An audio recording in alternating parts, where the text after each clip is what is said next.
The Witches of Wenshar is a 1987 fantasy novel by Barbara Hambly.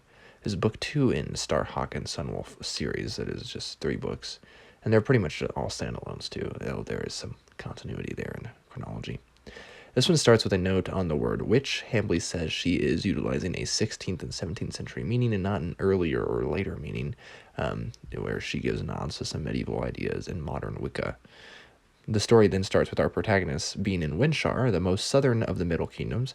They have recently traveled through a desert after Sunwolf was exiled from Mandrigan at the end of Book 1. 9 months ago, they defeated Altiochus, and Sunwolf awoke to his magical powers as a wizard, again at the end of Book 1.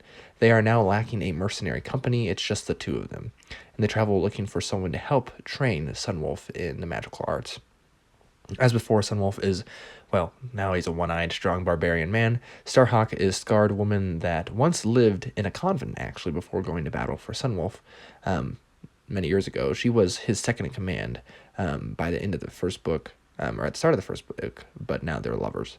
This relationship fits the characters well, too, the humor and fitting levels of anxiety and care. For example, Starhawk doesn't worry about Sunwolf's safety, generally, when she's not near him, and he's potentially in dangerous situations, as he's obviously very capable in combat, as she knows his strengths and abilities there.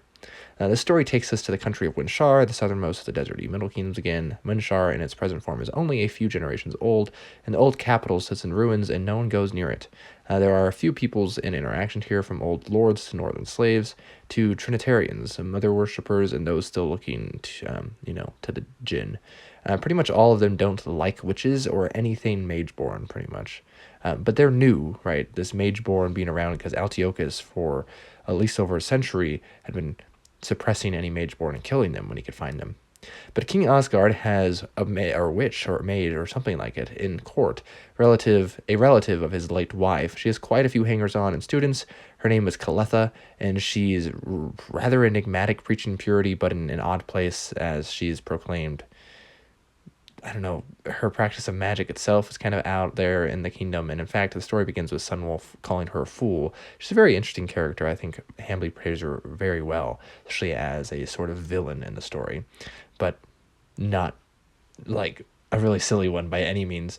Other characters include Tazzy, and Jaren, the king's children. Tazzy is set to be married, and Jaren prefers indoor quietude rather than learning to fight, or really just avoiding all responsibilities in general. And there are a number of other characters that Hambly establishes well quickly. The sense of verisimilitude is strong, as each have, their motives, their weaknesses, their facades. The story itself is kind of in this desert with storms that kill anything stuck in one. The town of Partleshow gets some attention, but more time is spent on the fortress of Tandiaris, itself partially abandoned and in disrepair like the haunting city of Wenshar. I wonder if this desert and storm stain is maybe where Brandon Sanderson got his high storms idea. I know he read Hambly. Anyways, that's an aside. These two have a dark and mysterious aspect to them, though. These places, and the mystery is a gripping part of the story as you try to figure out who is up to what, and like an expert, Hambly tells us and shows us what she must, but most certainly is not being very hand-holdy on certain things, not making it super obvious either what's going on. So it's a nice, fun mystery in that sense. It's a little creepy even.